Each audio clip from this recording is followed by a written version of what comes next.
क्या तुमने कभी सोचा है कि अगर कर्ण के पास उसका कवच कुंडल अंत तक रहता तो क्या महाभारत का परिणाम वैसा ही होता? क्योंकि इतिहास कहता है कर्ण हारा था, पर सत्य कहता है धर्म और भाग्य के बीच सबसे भीषण युद्ध कर्ण ने ही लड़ा था। यह कथा है उस योद्धा की जो सूरज से जन्मा पर छाया में जिया, जिसने अपने शस्त्रों से नहीं अपनी प्रतिज्ञा से खुद को अमर बना लिया। सृष्टि के प्रारंभ में जब देवता और असुरों में युद्ध छिड़ा था, तब सूर्यदेव ने एक ऐसा कवच और कुंडल बनाया था जो न किसी अस्त्र से भेदे जा सकते थे, न अग्नि से जलाए जा सकते थे। यह तेज स्वयं सूर्य की किरणों से निर्मित था। और एक दिन यही दिव्य कवच कुंडल कुंती के गर्भ में जन्मे बालक के साथ प्रकट हुए। समय था द्वापर का प्रारंभ।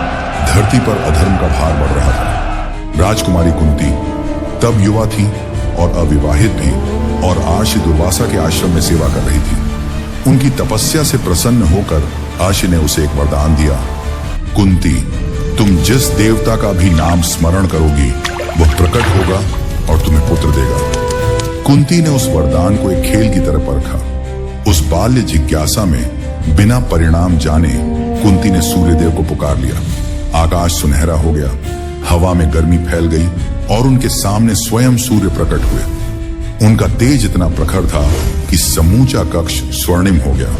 उनकी देह से प्रकाश फूट रहा था और उनकी वाणी में तेज। उन्होंने कहा, हे देवी, तुमने मुझे आह्वान किया है। तुम्हें एक ऐसा पुत्र प्राप्त होगा जो स्वयं सूर्य के तेज से जन्मेगा।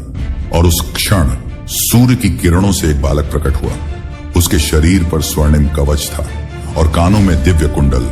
सूर्य बोले, यह बालक मेरे अंश से उत्पन्न है। इसके कवच कुंडल इसकी रक्षा करेंगे जब तक यह धर्म का पालन करेगा। परंतु नियति अपनी चाल चल चुकी थी। उसी क्षण कुंती के हृदय में भय ने जन्म लिया। अविवाहित अवस्था में संतान, समाज क्या कहेगा, लोग क्या सोचेंगे? कुंती भय से कांपती हुई उस बालक को एक टोकरी में रखकर गंगा की धारा में बहा देती है। वह बालक बहता है, लहरों के साथ, आंसुओं के साथ। पर शायद भाग्य भी जानता था यह बालक इतिहास लिखेगा। गंगा की लहरों ने उसे बहाते बहाते एक नगर के किनारे पहुंचा दिया, अंग देश की धरती पर। वहां अधिरथ नामक एक सारथी और उसकी पत्नी राधा ने उस बालक को पाया। कवच कुंडल देखकर वे दंग रह गए। उन्होंने सोचा, यह कोई साधारण बालक नहीं हो सकता। राधा की ममता उमड़ पड़ी। उसने उस नवजात को अपनी गोद में उठा लिया, उसकी आंखों में झांका और उसी क्षण उसके हृदय में मातृत्व जाग उठा। अधिरथ ने धीरे से कहा, राधे, शायद यह किसी राजवंश का बालक है। देखो, इसके शरीर से कैसी दिव्य आभा निकल रही है। राधा ने उत्तर दिया, राजवंश का हो या देववंश का, आज से यह मेरा पुत्र है। और इस तरह गंगा से बहकर आया वह बालक अंग देश के सारथी के घर में पलने लगा। उसे नाम दिया गया कर्ण। रथ का सारथी होने के कारण वह समाज में सूत्र पुत्र कहलाया। परंतु उसकी आत्मा सूर्य की तरह तेजस्वी थी। हर सुबह जब वह सूर्य की ओर देखता तो उसके भीतर कुछ अनकहा हिलता, जैसे कोई अदृश्य संबंध हो उस तेजस्वी प्रकाश से। वह धनुर्विद्या सीखना चाहता था, लेकिन जाति के कारण उसे गुरु स्वीकार नहीं करते थे। फिर भी वह अभ्यास करता रहा, मिट्टी के ढेरों पर लकड़ी के धनुषों से, अपने ही बनाए बाणों से। हस्तिनापुर की धरती पर दूर दूर तक धनुष की टंकार गूंज रही थी। राजकुमार अर्जुन, भीम, युधिष्ठिर, नकुल और सहदेव गुरु द्रोण के आश्रम में शस्त्र विद्या का अभ्यास कर रहे थे। हर ओर अनुशासन, मर्यादा और साम्राज्य का गर्व झलकता था। उसी समय अंग देश से आया एक युवक कर्ण अपने मन में एक सपना लिए वहां पहुंचा। उसके पैरों में धूल, देह पर साधारण वस्त्र, पर आंखों में अग्नि थी। वह धीरे धीरे आगे बढ़ा और गुरु द्रोण के सामने झुका। गुरुदेव, मुझे धनुर्विद्या सिखाइए। मैं भी वही सीखना चाहता हूं जो आप राजकुमारों को सिखाते हैं। द्रोण ने एक क्षण उसे देखा। उनके अनुभव ने सब समझ लिया। वह कोई साधारण बालक नहीं। पर तभी एक शिष्य ने फुसफुसाकर कहा, गुरुदेव, यह तो सूत पुत्र है। द्रोण की दृष्टि बदल गई। सूत पुत्र? तब यह राजकुमारों के साथ कैसे खड़ा हो सकता है? धनुर्विद्या क्षत्रियों का धर्म है, तुम इसे नहीं सीख सकते।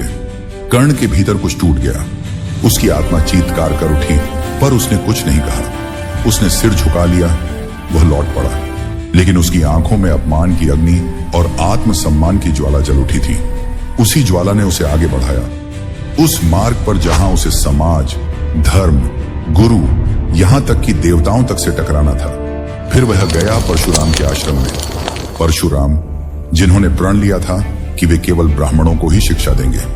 कर्ण ने स्वयं को ब्राह्मण बताकर शिष्यत्व मांगा।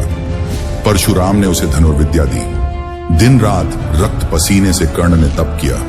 उसके बाणों की गति इतनी तीव्र हुई कि पत्ते भी बिना आवाज गिरे। पर नियति फिर अपना खेल दिखाती है। एक दिन परशुराम की गोद में कर्ण विश्राम कर रहा था।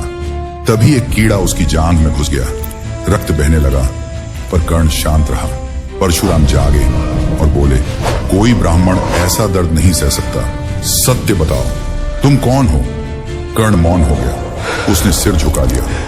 गुरुदेव, मैं ब्राह्मण नहीं, मैं सूत पुत्र हूं। परशुराम के चेहरे पर क्रोध और वेदना दोनों थे। उन्होंने कहा, झूठ बोलकर प्राप्त ज्ञान शाश्वत नहीं होता। जब तुम्हें सबसे अधिक आवश्यकता होगी, उसी क्षण तुम्हारा यह दिव्य ज्ञान तुम्हें स्मरण नहीं होगा। यह कहकर उन्होंने उसे श्राप दिया कि ब्रह्मास्त्र विद्या उसी समय भूल जाओगे जब उसका प्रयोग करना सबसे आवश्यक होगा। यह शाप नहीं था, यह नियति की मुहर थी। फिर आया वह क्षण जिसने इतिहास की दिशा बदल दी।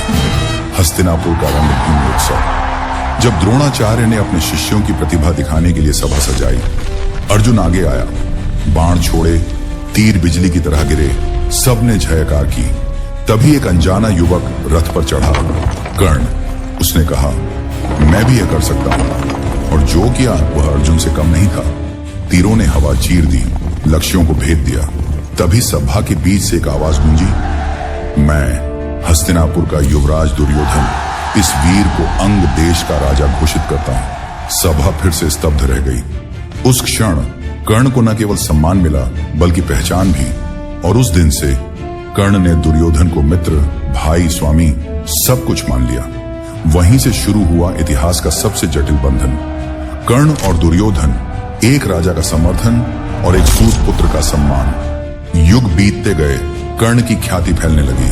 सूर्य के समान उसका तेज हर ओर फैल गया। देवता भी उसकी शक्ति से विचलित हो उठे। इंद्र को भय हुआ, यदि कर्ण ने युद्ध में अर्जुन को मार दिया तो धर्म का संतुलन डगमगा जाएगा। उन्होंने ब्राह्मण का वेश धारण किया और भोर के समय कर्ण के पास पहुंचे। कर्ण रोज की तरह सूर्य को अर्घ्य दे रहा था। उसका नियम था, जो कोई भी मुझसे इस समय कुछ मांगेगा, मैं मना नहीं करूंगा। इंद्र बोले, वत्स, मुझे तेरे कवच कुंडल चाहिए। कर्ण ने मुस्कुराकर कहा, ब्राह्मण देव, आप मुझसे जो मांगे वह आपको अवश्य मिलेगा। वह जानता था यह कोई साधारण याचक नहीं है। फिर भी उसने अपने शरीर से कवच कुंडल निकालकर दान कर दिया। रक्त बहा, पर उसके चेहरे पर कोई पीड़ा नहीं थी। समय आगे बढ़ा। हस्तिनापुर की राजसभा में जब दुर्योधन ने पांडवों को छल से हराकर उनका राज्य छीन लिया, तब समूचा सभा मंडल धर्म के पतन का साक्षी बना। उसी सभा में द्रौपदी को खींचकर लाया गया, एक ऐसी नारी जो 5 महायोद्धाओं की पत्नी थी, और उस क्षण अपमान की ज्वाला में झोंक दी गई। वहां उपस्थित सभी महापुरुष मौन रहे। धर्म उस दिन अपनी आवाज खो बैठा और अधर्म ने गर्व से सिर उठाया। कर्ण भी उसी सभा में था। वह जानता था कि जो हो रहा है वह अन्याय है, परंतु दुर्योधन के प्रति उसके वर्ण और निष्ठा का भार उसके हृदय पर इतना भारी था कि वह सत्य के पक्ष में खड़ा नहीं हो सका। उसके भीतर का विवेक चीत्कार कर रहा था, किंतु उसकी वाणी मौन थी। जब उसने द्रौपदी के अपमान के समय अपने मुख से कठोर शब्द कहे, उसी क्षण उसका अंतर्मन टूट गया। उसके शब्दों ने उसे भीतर से जला दिया। वह जिसने अपने जीवन भर दान, मर्यादा और सम्मान का पालन किया, उसी ने उस दिन अपमान के क्षण में अपने ही तेज को कलुषित कर दिया। उस दिन से कर्ण का हृदय शांत नहीं रह पाया। राजमहल की दीवारों में सोने की चमक थी, पर उसके भीतर शून्यता भर गई। पांडवों के वनवास पर चले जाने के बाद भी कर्ण के मन में कोई उत्सव नहीं था। वह प्रतिदिन प्रातःकाल सूर्य की ओर नमन करता, जैसे अपने पिता से मौन संवाद करता हो, मानो पूछ रहा हो कि क्या वह धर्म से भटक गया है। हर उत्तर मौन में ही मिलता। पर उस मौन में भी एक संदेश होता कि जो व्यक्ति सत्य की खोज में जूझता है वही अंततः धर्म का अर्थ समझता है। समय के साथ कर्ण का तेज बढ़ता गया। सूर्य की शक्ति जैसे उसके भीतर प्रवाहित होती थी। उसने शक्ति अस्त्र को सहेज कर रखा, वह दिव्य अस्त्र जो एक बार चलने पर किसी को भी मृत्यु दे सकता था। पर भाग्य फिर उसके जीवन में एक नया अध्याय लेकर आया। एक दिन उसका रथ एक ब्राह्मण के खेत में धंस गया और अनजाने में उस ब्राह्मण के पशु मारे गए। ब्राह्मण ने क्रोध में उसे श्राप दिया कि जब कभी उसका रथ युद्ध भूमि में धंसेगा वह असहाय होगा और उसी क्षण उसका अंत होगा। कर्ण ने उस श्राप को भी विनम्रता से स्वीकार किया। उसे पता था कि यह भी उसके भाग्य का हिस्सा है और भाग्य से लड़ना उसके जीवन की नियति है। दिन ढल रहा था। हस्तिनापुर की धरती पर युद्ध के बादलों ने अपना रंग गाढ़ा कर लिया था। कुरुक्षेत्र, जहां कभी अर्षियों ने यज्ञ किए थे, अब वहां रथों के पहिए, तीरों की वर्षा और रणघोष की गूंज थी। युद्ध का नाम था धर्म युद्ध, पर इस युद्ध में धर्म कहां था? हर योद्धा अपनी अपनी निष्ठा, अपने अपने सत्य के लिए लड़ रहा था। कर्ण का रथ महाविनाश की दिशा में बढ़ चुका था। उसके मन में वर्षों से सुलगते प्रश्न अब धुएं बनकर आसमान में उठ रहे थे। क्या वह वास्तव में अधर्म के पक्ष में है, या वह उस मित्रता के धर्म का पालन कर रहा है जो उसने दुर्योधन से निभाने का प्रण लिया था? कर्ण जानता था उसका हर निर्णय उसे मृत्यु के करीब ले जा रहा है। फिर भी वह पीछे नहीं हटा, क्योंकि उसने अपने जीवन में केवल 2 बातें सीखी थी, दान और वचन, और दोनों का उसने कभी उल्लंघन नहीं किया। कुरुक्षेत्र का युद्ध बस शुरू होने वाला था। कर्ण अपने तंबू में अकेला बैठा था। दीपक की लौ कांप रही थी और बाहर हवा में रेत उड़ रही थी। वह अपने कवच कुंडल रहित शरीर को छूकर सोच रहा था, मैंने अपना कवच खुद दान दे दिया। क्या ये मेरी गलती थी या यही नियति थी? उसी वक्त तंबू के दरवाजे पर एक छाया पड़ी। वह कुंती थी, उसकी असली मां। कर्ण ने उन्हें देखा और समझ गया कि अब सब सच सामने आने वाला है। कुंती की आंखों में आंसू थे। उन्होंने धीरे से कहा, पुत्र, मैं तुम्हारी मां हूं। कर्ण कुछ पल चुप रहा, फिर बोला, मां, आपने मुझे आज पहचाना जब मैं जीवन के अंतिम मोड़ पर हूं। कुंती फूट फूट कर रो पड़ी। उन्होंने कहा, पुत्र, मैं तुमसे बस एक वचन मांगने आई हूं, युद्ध में 5 पांडव जिंदा रहें। कर्ण ने मुस्कुराकर कहा, मां, 5 पांडव जिंदा रहेंगे, या तो मैं रहूंगा या अर्जुन।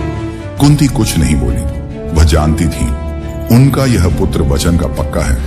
वह चली गई और कर्ण फिर से अकेला रह गया। सूरज उगते ही कुरुक्षेत्र की धरती कांप उठी। शंख बजा। रणभूमि में दोनों सेनाएं आमने सामने थीं। कर्ण और अर्जुन, 2 महान योद्धा, एक दूसरे के सामने खड़े थे। कृष्ण अर्जुन के सारथी थे और सूर्यदेव की शक्ति कर्ण के भीतर जल रही थी। कर्ण के तीर आग की तरह उड़ रहे थे। अर्जुन के बाण बादलों की तरह बरस रहे थे। दोनों की शक्ति बराबर थी। कभी अर्जुन आगे बढ़ता, कभी कर्ण। हर तीर के साथ धरती कांप उठती। कर्ण ने एक बाण चलाया। अर्जुन का रथ कई कदम पीछे खिसक गया। कृष्ण मुस्कुराए और बोले, देखो पार्थ, यही है वह सूत पुत्र जिसे तुमने कभी छोटा समझा था। अर्जुन चुप रहा, पर उसकी आंखों में आग थी। तभी भाग्य ने वह किया जो भविष्य ने पहले से लिखा था। लड़ते लड़ते अचानक कर्ण का रथ कीचड़ में धंस गया। वह नीचे कूदा और उसे निकालने लगा। उसे तुरंत ब्राह्मण का श्राप याद आ गया, जब तेरा रथ धंसेगा तू असहाय होगा। कर्ण ने अर्जुन से कहा, अर्जुन, जरा रुको। धर्म कहता है जब कोई निशस्त्र हो तब उस पर वार नहीं किया जाता। कृष्ण बोले, कर्ण, जब द्रौपदी को सभा में अपमानित किया जा रहा था तब धर्म कहां था? जब अभिमन्यु को सातों ने मिलकर मारा था तब धर्म कहां था? आज वही धर्म तुम्हारे सामने खड़ा है। कर्ण ने ऊपर आकाश की ओर देखा, फिर उसने धनुष उठाया, ब्रह्मास्त्र चलाने को तैयार हुआ। परंतु परशुराम का श्राप फिर जाग उठा। वह मंत्र भूल गया। उसका हाथ कांपने लगा। तभी कृष्ण ने अर्जुन से कहा, अब वार करो पार्थ। अर्जुन ने गांडीव उठाया और एक तीव्र बाण छोड़ा। वह सीधा कर्ण के सीने में जा लगा। कर्ण जमीन पर गिर पड़ा। उसकी सांसें धीमी हो गईं, पर चेहरे पर मुस्कान थी। कर्ण बोला, कृष्ण, मैंने जीवन भर दान दिया, आज मैं अपना प्राण भी दान करता हूं, अपने मित्र के लिए। अपने वचन के लिए, अपने धर्म के लिए। कृष्ण की आंखें भर आईं। उन्होंने कहा, कर्ण, तुम अधर्म के पक्ष में लड़े, पर तुम्हारा हृदय हमेशा धर्ममय रहा। तुम सूर्य के पुत्र हो, और सूर्य कभी अंधकार में नहीं रहता। सूर्यास्त हो चुका था। कुरुक्षेत्र की धूल में वह सूर्य पुत्र स्थिर पड़ा था। धरती मौन थी। कर्ण अब चला गया था, पर उसकी कथा अमर हो गई थी। कुरुक्षेत्र की धूल थम चुकी थी, परंतु एक धूल थी जो कर्ण के जाने के बाद भी हर हृदय में बैठ गई थी। युद्ध समाप्त हो चुका था। कुरुक्षेत्र की भूमि अब श्मशान जैसी शांत थी। अर्जुन, भीम, नकुल, सहदेव और युधिष्ठिर, पांचों भाई एक ही बात से विचलित थे। कर्ण वास्तव में कौन था? कृष्ण गंभीर हो गए। उन्होंने पांडवों को अपने पास बुलाया और कहा, समय आ गया है वह सत्य बताने का, जो सुनकर तुम्हारे हृदय कांप उठेंगे। कृष्ण उन्हें उस स्थान पर ले गए जहां कर्ण निष्प्राण पड़ा था। उसका शरीर सूर्यास्त की अंतिम किरणों में अब भी तेज दे रहा था। कृष्ण ने धीमे से कहा, युधिष्ठिर, यह तुम्हारा सबसे बड़ा शत्रु नहीं था, यह तुम्हारा बड़ा भाई था। युधिष्ठिर जैसे पत्थर बन गए। अर्जुन की आंखों में आंसू भर आए। भीम का गुस्सा टूटकर पश्चाताप बन गया। नकुल, सहदेव जमीन पर गिर पड़े। अर्जुन बोला, मेरा बड़ा भाई, और मैंने ही उसे मृत्यु दी? कृष्ण ने हाथ उसके कंधे पर रखा। अर्जुन, यह वही कर्ण था जिसने जीवन भर तुम्हें अपना प्रतिद्वंदी माना, पर दिल में कहीं ना कहीं तुम्हें अपना प्रिय मानता था। वह लड़ रहा था धर्म और अधर्म के बीच नहीं, वह लड़ रहा था आरण और वचन के बीच, और वह दोनों में जीता, दोनों में हारा। तभी आकाश में एक तेज फैल गया। मंद मंद सूर्य की रोशनी जैसे कान में कुछ फुसफुस आ गई, जैसे स्वयं सूर्य देव कह रहे हो, कर्ण ने अपना जीवन खोया नहीं, उसने अपना जीवन दान किया है। वह सूर्य पुत्र था, और सूर्य कभी अस्त नहीं होता। उस पल कुरुक्षेत्र की हवा भी रुक गई। पांडव चुप थे। कृष्ण की आंखों में करुणा तैर रही थी। युधिष्ठिर आगे बढ़े, कर्ण के सिर के पास बैठ गए और कहा, आज मैंने वह युद्ध हार दिया जो किसी रणभूमि में नहीं, मेरे मन में चल रहा था। हे भ्राता, तुम्हारे विरुद्ध लड़ना मेरा सबसे बड़ा पाप था। उन्होंने कर्ण के शरीर को अपने हाथों में उठाया और पहली बार कहा, आज से संसार तुम्हें सूत्र पुत्र नहीं, दानवीर कर्ण कहकर याद करेगा। कर्ण की देह अग्नि को समर्पित की गई, पर उस अग्नि में घी नहीं, एक युग का दर्द जल रहा था। और इस तरह कुरुक्षेत्र ने उस सूर्य